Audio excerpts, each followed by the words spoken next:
বন্ধুরা, আপনাদের সবাইকেই স্বাগতম আমাদের চ্যানেল ইংলিশ টক্সে। তো আজ আমরা শিখব যে কি করে একটি কোয়েশ্চেন বানাতে হয়। তো আমরা জানি যে কনভারসেশন বানানোর জন্য অবশ্যই কোয়েশ্চেন দরকার। যেমন এক্ষেত্রে আমরা একটা উদাহরণ দিতে পারি যে তুমি কি ভালো আছো? তুমি কি ভালো আছো? তুমি কি চাকরি করছো? এই কোয়েশ্চেনগুলো আমরা কিভাবে করব, এর জন্য আমাদের কিছু জিনিস শিখতে হবে। তো বিভিন্ন রকম কোয়েশ্চেন হয়। তো আজ আমরা শিখব অ্যাম, ইজ এবং আর দ্বারা কি করে কোয়েশ্চেন করতে হয়। তো চলুন শেখা যাক। অ্যাম, ইজ এবং আর দ্বারা কোয়েশ্চেন করা অত্যন্ত সহজ হয়। তো চলুন দেখা যাক যে কি করে অ্যাম, ইজ, আর দ্বারা কোয়েশ্চেন করতে হয়।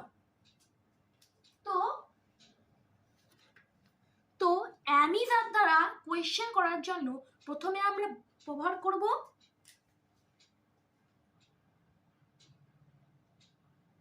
অ্যাম বা ইজ বা আর,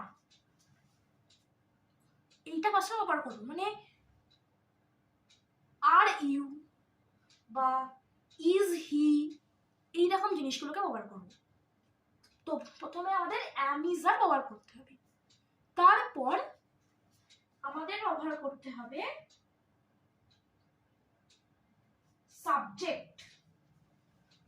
আর you, is she, is he, are they, এই দে, শি, হি, এইগুলোর জন্যই সাবজেক্ট ব্যবহার করতে হবে, মানে এইগুলি হলো সাবজেক্ট।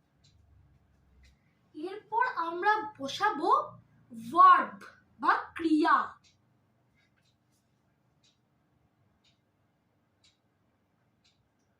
ভার্ব,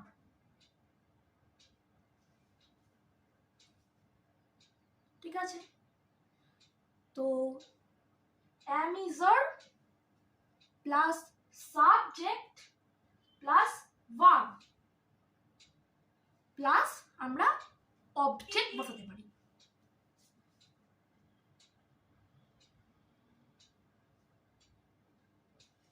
বসে গেল অবজেক্ট। তো এবার আমরা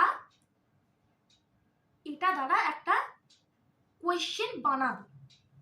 কোয়েশ্চেনকে আমরা বলি ইন্টারোগেটিভ সেন্টেন্স, ঠিক আছে। তো আচ্ছা, এখানে আমরা ব্যবহার করছি আর, সাবজেক্টের জায়গায় বসাচ্ছি ইউ, ভার্বের জায়গায় বসাচ্ছি ইটিং,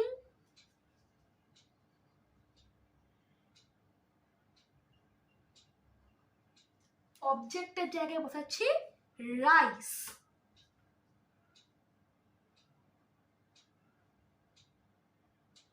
আচ্ছা, অবশ্যই একটা কোয়েশ্চেন মার্ক। তো দেখুন, আর ইউ ইটিং রাইস? তুমি কি ভাত খাচ্ছ? এইরকম সেন্টেন্স হয়। এবার তুমি কি ভাত খাচ্ছ, এর উত্তর কি হবে? হ্যাঁ বা না। অর্থাৎ অ্যাম, ইজ, আর দ্বারা কোয়েশ্চেন গুলো উত্তর সর্বদা হ্যাঁ বা না এ উত্তর হয়। সেই জন্য এই কোয়েশ্চেন গুলো তৈরি করাও যেমন সহজ, তেমনি উত্তর দেওয়াও সহজ হয়। আচ্ছা, তো আর ইউ ইটিং রাইস মানে তুমি কি ভাত খাচ্ছ? সেই রকম ভাবে আমরা এখন এই সেন্টেন্স গুলো একইভাবে সমাধান করতে পারি, অর্থাৎ ট্রান্সলেট ইনটু ইংলিশ করতে পারি। যেমন, তুমি কি চাকরি করছো? তুমি কি চাকরি করছো? চাকরি করা ইংরেজি কি? Doing job. Doing job. তো কি হবে? আর ইউ ডুইং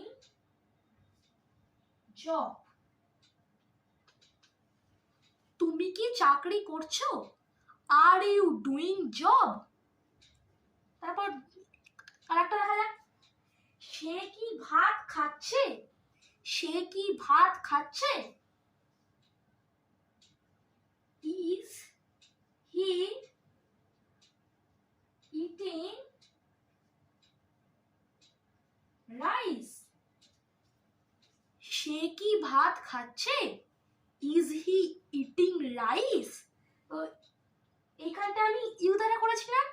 ইউ দ্বারা করলে আর হয়, আর যে কোনো প্লুরাল নাউন সাবজেক্ট থাকলে আর হয়। হি, সে বা কোনো নাম বা কোনো থার্ড পারসন সিঙ্গুলার নাম্বার থাকলে অবশ্যই ইজ হয়, এবং আই আর উই থাকলে তো অবশ্যই অ্যাম হয়, সেটা আমরা সবাই জানি। আচ্ছা, আর একটা উদাহরণ করে নেওয়া যাক। সে কি স্কুলে যাচ্ছে?